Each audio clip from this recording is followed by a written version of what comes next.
I believe Christians have it backwards today. I believe Christians today believe institutions deserve generosity and individuals deserve violence. You would never allow that to happen. You would probably turn into Reacher, the character you play, and get violent with the people trying to do that. Ruslan. I don't want to do a video dunking on this gentleman. I left him a comment. This is what happens when we don't properly articulate our ethos, is that the Christian virtue ethic will get hijacked by people with an opposing ethos, and there'll be a psyop on Christians, and they don't even know it. This is Alan Ritchson. Alan Ritchson is an actor. He's in one of my favorite TV shows that I've watched. Me and my wife watched. I know you guys are like, it's bad. Reacher. He's been in a bunch of movies, and he does this thing called InstaChurch. This is the reality of what happens when we don't engage. I believe Christians have it backwards today. I believe Christians today believe institutions deserve generosity and individuals deserve violence.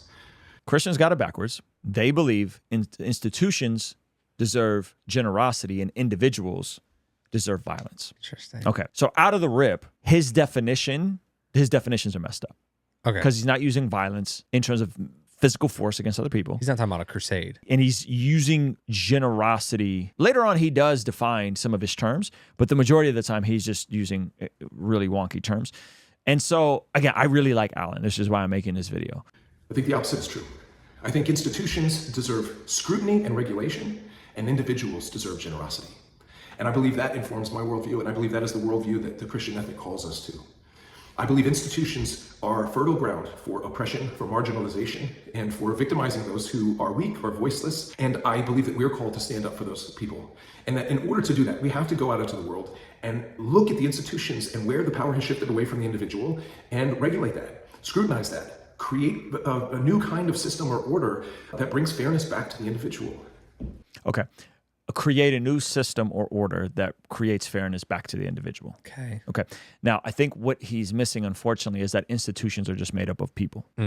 Institutions are made up of broken, sinful people. So whenever you have groups of broken, sinful people, there is always going to be the possibility of institutions being abused. Any institution, government, the church, the school system. Yeah. Regardless of the institution. So I think he's missing it on a very foundational level, that institutions are just groups of people. We see violence happening everywhere. Large institutions going to war, nation states going to war, students and teachers protesting on college campuses, and institutions coming in with violence to put down protests. Violence begets more violence. We see it everywhere in the world. So what's the cure for this violence? How do we regulate institutions when violence seems to be the answer? I think peace is not active enough to be the antidote to violence. I think what's really required to undo the contagious nature of violence is acts of generosity. But what is the Christian ethic? What does Scripture say about generosity? What does generosity look like to a Christian? So I wish he would have defined violence more specifically, because this sounds a lot like silence is violence and words are violence. Yeah. Institutions going to where? Yeah. Who? Point. Show me examples of institutions. Now, wars are real. Yeah. Right? And there's obviously violence happening in the sense of wars. Globally speaking, from a historical standpoint, this is one of the least violent times in history. So I wish he would have defined violence a bit more. He does a great job defining generosity and righteousness. Okay. Following the way, it would look like justice and righteousness. Justice and righteousness. And I believe justice and righteousness is much more contagious than violence. There was a McDonald's a few years ago in Union Grove, Wisconsin, where somebody decided to pay it forward and pay for the car behind them. And this chain of generosity continued for 23 cars. I've yet to hear a story where somebody say, I'm punched in the face. You ever been in a line? Chick-fil-A used to happen this all the time. The car in front of you would pay and you just keep it going. This never happened to you? Happened around a pandemic. I think that's beautiful. I love that type of generosity. I think very carefully, people being generous, especially Christian people, I believe is a mandate. Like, we're supposed to be generous. We're supposed to live sacrificially and generous lives for the benefit of the least of these. Watch where he takes this. Unjustly, I go and punch the next 23 people I come across in the face. Like, it's almost laughable to think that violence could perpetuate that far into the future. It seems to fizzle out much earlier. Is that accurate? That violence doesn't Perpetuate into the future? No. It's the opposite, right? Yeah. Sounds like he has a misunderstanding of the human condition. Yeah. Vengeance is the default of humanity. Yeah. Anyone who understands human behavior knows that if someone sins against you, you're going to sin against them. Eye for an eye, tooth for a tooth. That is the default human condition. So I would say it is harder to perpetuate generosity and virtue than it is to perpetuate violence. actual violence. Yes. Generosity, acts of generosity do. But what is righteousness and justice? Tzedek, the Hebrew word for righteousness, this refers to an ethical standard that brings about right relationships between others, treating people as the image of God. Mishpat, the Hebrew word for justice. Righteousness is placing people in a right standing. That is why when Jesus went to the cross, he appeased the judgment of God and created justice. Someone had to pay for the sin. And now we are made righteous because of the justice that was taken care of on the cross. We actually don't want justice because justice means that we deserve judgment. Jesus takes on the judgment of the world so that we can have mercy and become righteous, become in right standing with God, become reconciled to God, and then become ministers of reconciliation. This is the gospel message. Could refer to retribution. If you commit a crime, you go to jail. That's sort of what we think of as justice. But really the idea goes much further. It's something restorative. Going out of our way to seek the vulnerable who are being taken advantage of and helping them.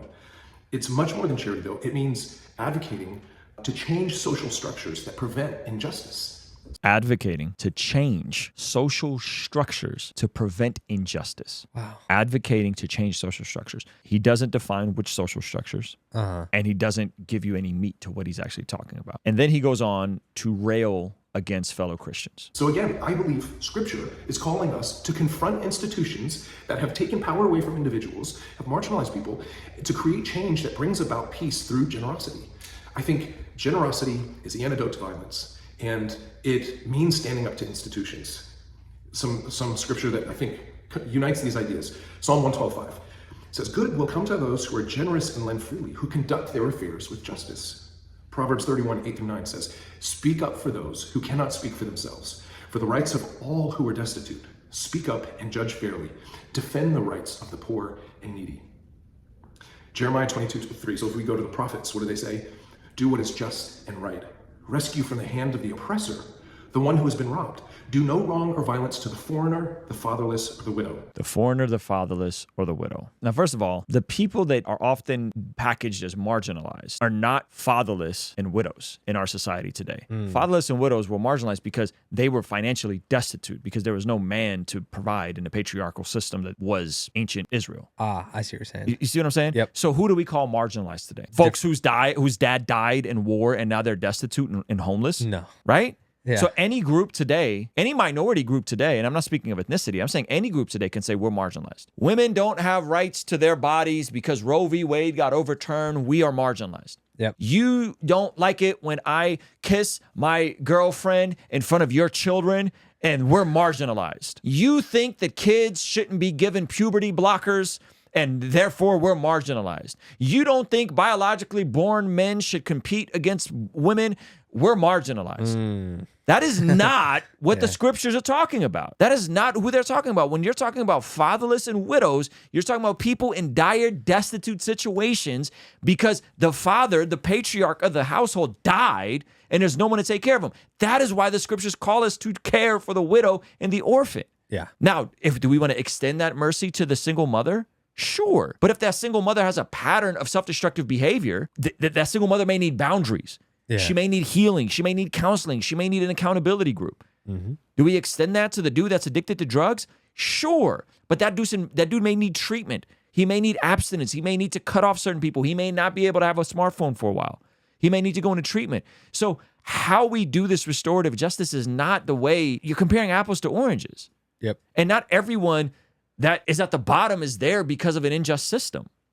Some people are, but not everyone. So it's this sweeping generalization that everybody who's struggling is because the system and the institutions are corrupt, and therefore, no, people are broken. Which goes back to that comment at the beginning of the stream, which is when you're wearing your $300 jacket, I hope that you do the same for the homeless people or whatever. Right. It's It's just assuming that people are homeless because of bad institutions and bad systems. yeah, and not because of personal choice. And not because personal choice, or because someone sinned against them, or Yeah. because they got on drugs, or, right? Like, there's 150 different reasons why people are homeless. And even poor people in America live better than kings and queens did 125 years ago. Yeah. If you're in poverty in America, you have a better standard and quality of life than kings did 125 years ago. You got air conditioning, running water, warm water, a toilet.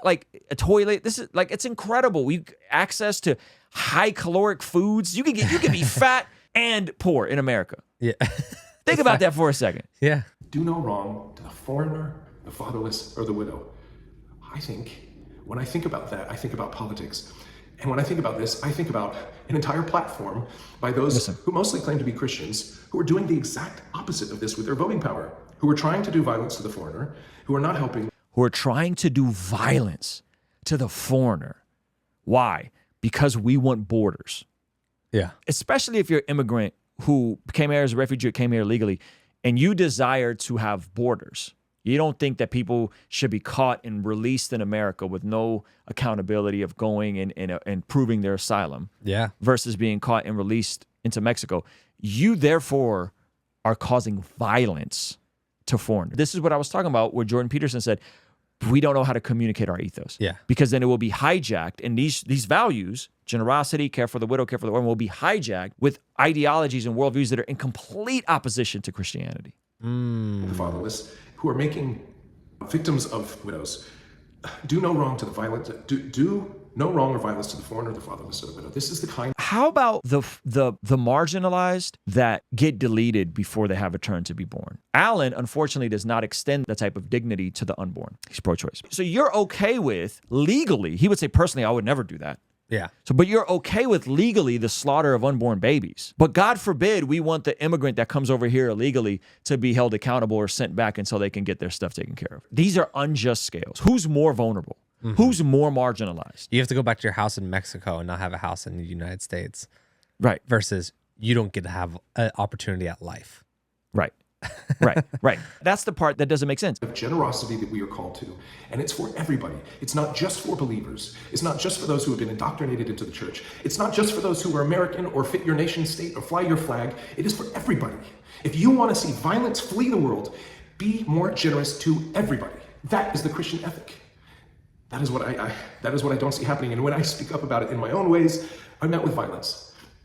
I'm met with violence. Alan, you're not met with violence, brother. This video is not violent. Brother, you were much bigger than me, and you have the capacity to impose way more violence on me. Like actual violence. You're not being met with violence, brother, respectfully. You're being pushed back against because you're not thinking through the implications of what you're saying. And there's one specific thing that he's missing here. The antidote to violence is generosity.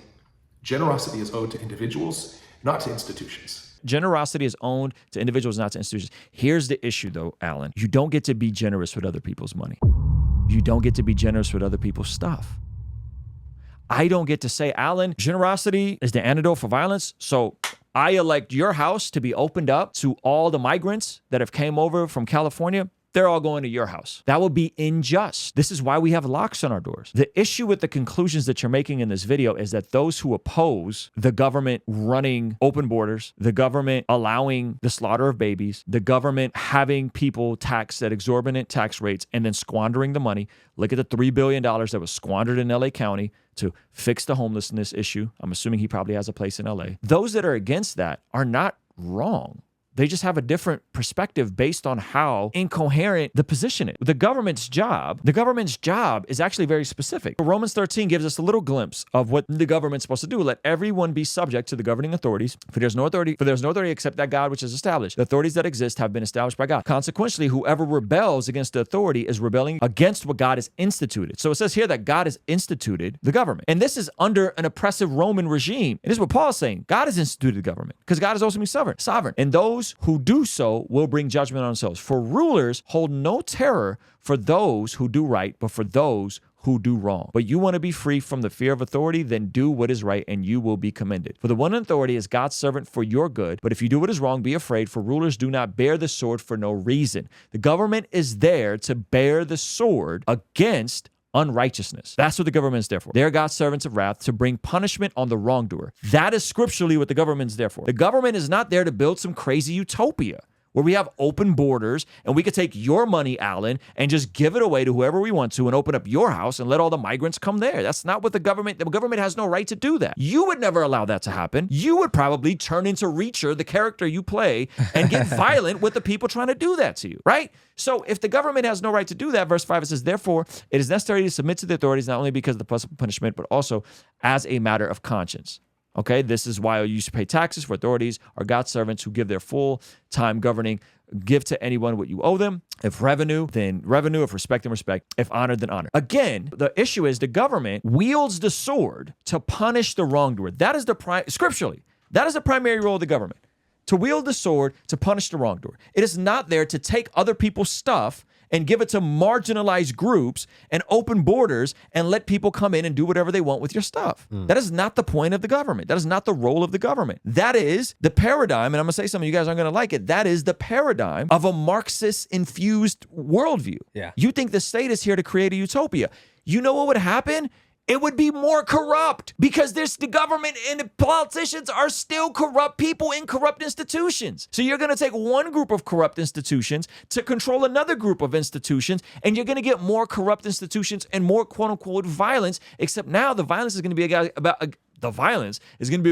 against guys like you who make more, and they're going to take more of your stuff and give it to people who didn't work for it. Now, that doesn't mean that we can't care for the widow and the orphan. We can. But the point is, not with other people's resources, not with other people's money, not in other people's homes. It's like wanting the results of being the hands and feet of Jesus without having to follow Jesus.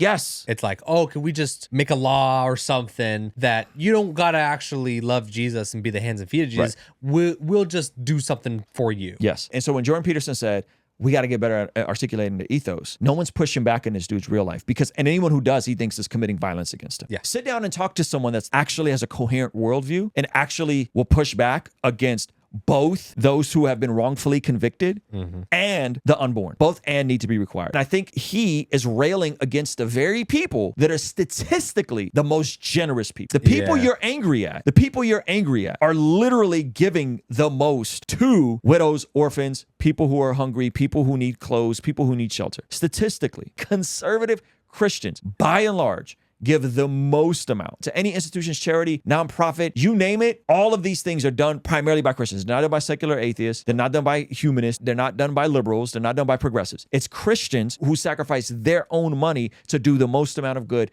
per capita, per percentage, per gross revenue raised. So much of this is just built on a faulty foundation. And he's not defining his terms. He's not defining violence, right? He defined justice and righteousness. Thankfully, he at least defined that. But he's not defining who's marginalized. Yeah. Who's marginalized? The person who has decided to inject themselves with a puberty blocker and now their hormones are all out of whack and now they feel the world's against them. That's who you think is marginalized? Like, who's marginalized? The woman who is in a state where the state has decided, no, you cannot kill your unborn baby because it's an inconvenience to your economic self-actualization and your dream job. She's marginalized. That's not who marginalized it. That's not who the scriptures are talking about as being oppressed. So I think that's the issue. And so, Alan, please sit down and talk to some people you disagree with in real life, not on Instagram, in real life, because there's been post after post where this dude is just completely striking out. He doesn't get it. According to the Bible, that prayer is extremely important in terms of us being transformed from the inside out when we get aligned with God's will. For the Christians watching this channel, I want you guys to implement these spiritual disciplines in your day-to-day life. And the only way I've been able to do this consistently is through writing down my prayers in a prayer journal that does a few things. One, it allows me to reflect and come to God humbly and ask him to move on my behalf. And two, it allows me to document my prayers, which ultimately help me remember the very things that I was praying for and see the hand of God tangibly in my life when he answers them. So I would urge you, consider writing down your prayers. It could be in a blank notebook. It could even be on your phone. Or you could check out the one I personally designed and used from my own quiet time and spiritual discipline that I think will be a huge blessing. It's the exact structure and system that I've used for years to pray and be more consistent in my spiritual disciplines. You can pick yours up today by clicking the link in the pinned comment below. All right, I'll see you over there. Peace.